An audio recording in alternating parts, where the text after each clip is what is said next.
Chapter 5 Basic Geometrical Concepts. Classifying 2D and 3D objects. We know that the flat objects are classified as 2D objects and solid objects are classified as 3D objects. Let's have a look at 2D and 3D objects. 2D objects. This is a circle. It has no sides and no corners. This is a triangle. It has 3 sides and 3 corners. This is a rectangle. It has 4 sides and 4 corners. Its opposite sides are equal in length. This is a square. It has 4 sides and 4 corners. All of its sides are equal in length. 3D objects. This is a cuboid. It has 6 faces, 12 edges and 8 corners. This is a cube. It has 6 faces, 12 edges and 8 corners. This is a sphere. It has 1 curved surface. This is a cylinder. It has 3 faces, 1 curved plus 2 circular and 2 edges. This is a cone. It has 2 faces, 1 edge and 1 corner. Forming shapes from a net. Net. When a solid shape is made using a flat shape, it is called net. Nets are made up of many faces like 6-faced, 5-faced, 4-faced. When we dismantle a 3-dimensional object, we get its net. 6-faced net. A 6-faced cube can be formed by folding the following net. 5-faced net. We can use a 5-faced net to make a cube with one side open. 4-faced net. We can make a cube with 4 faces with 2 sides open by folding the net. Geometry. Geometrical terms, namely point, line, ray, line segment, etc., are from the foundation of geometry. These terms cannot be precisely defined. However, we give examples to illustrate the meaning of these terms. Let us begin the geometry by a point. Point. A point is a dot made by a finely sharpened pencil. It has no size, means it has no length, breadth or height. It is represented by a capital letter. Point P, point Q, point A, point R, point T. Line. A line or a straight line has length only. It has no breadth or thickness. It may be extended in both directions infinitely. Look at the line drawn below. This is line AB or BA. It can be written as AB or BA. Let's find a line by paper folding activity. Take a sheet of paper and fold it. When you open the fold, you will find a crease formed. This gives the idea of a straight line. Ray. Observe the sun, a torch and an electric bulb. Rays of light are given out from them. A ray is therefore denoted by an endpoint and an arrowhead. We cannot determine the length of a ray. This is ray AB. It can be written as AB. Remember, ray AB is not equal to ray BA. Line segment. A line segment is a part of a line. It has 2 endpoints, thus it can be drawn on a sheet of paper. The endpoints can be named by letters, say A and B. The length of a line segment can be measured. This is the line segment AB.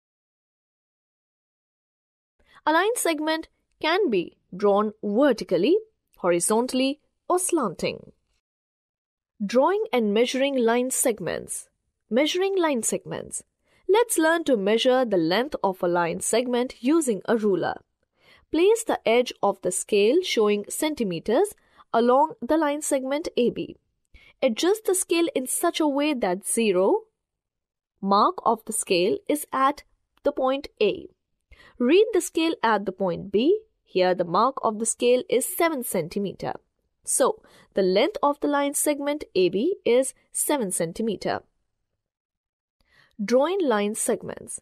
Let's learn to draw a line segment of given length, say 6 cm, using a ruler.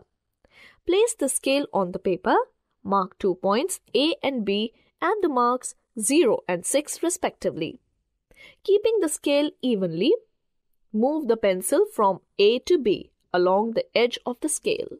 The length of the line segment is 6 cm. Angles.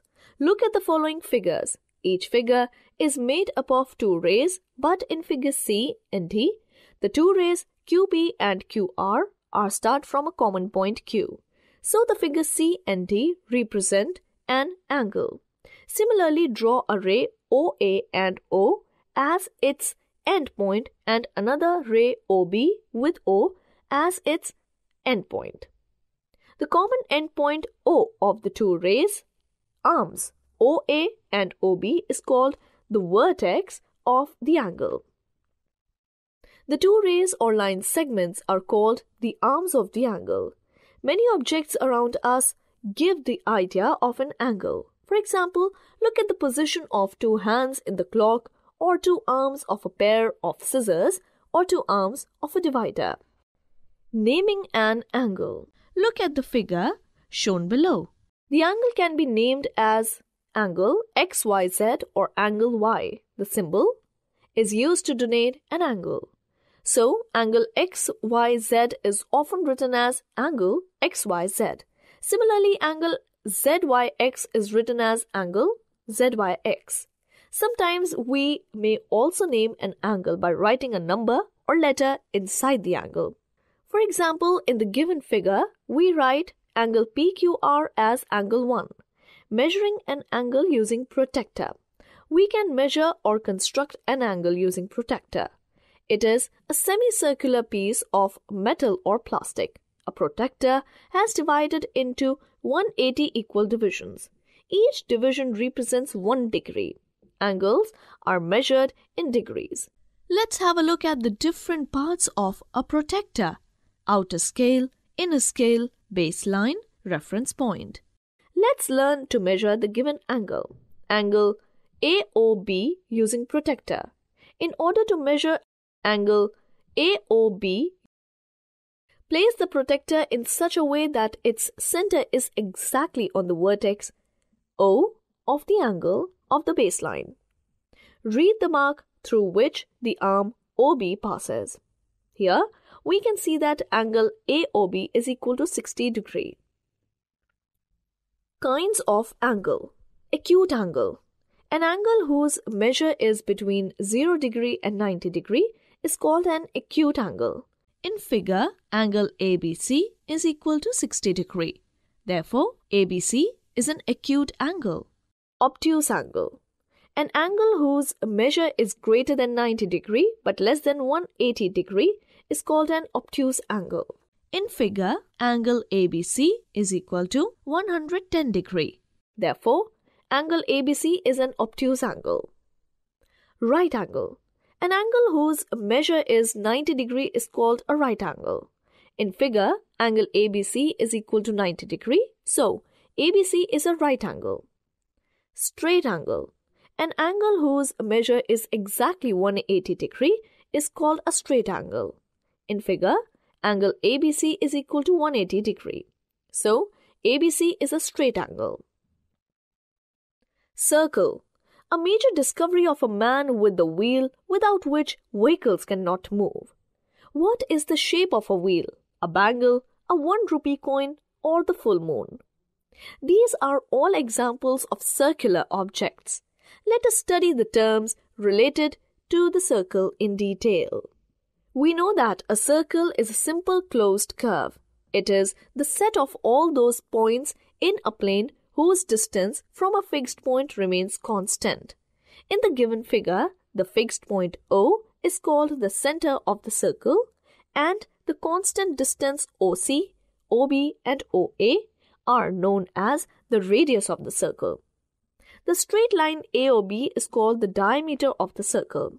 Since AOB is the diameter and OA and OB are 2 radii, then AOB is equal to OA plus OB is equal to 2 radius. So, we can say that a diameter of a circle is twice of its radius. The length of the boundary of a circle is its circumference. Remember, the center of a circle lies in its interior. all the radii of a circle are equal, we can draw as many radii as we want. All the diameters of a circle are equal in length. Symmetry. We admire the beauty of many objects around us, such as flowers, leaves, butterflies, jet planes, etc., because they display a balance. This balance is called symmetry in the arrangement of their parts. In all figures, the left side and right side are balanced. So, these are symmetrical figures. Our body is also said to be symmetric. Patterns. We see man patterns around us. It can be seen in clothes, nature, geometrical figures, etc. Patterns follow some rules like repetition of figures, increase in size, increase in number, change in direction, etc. Look at the patterns shown below.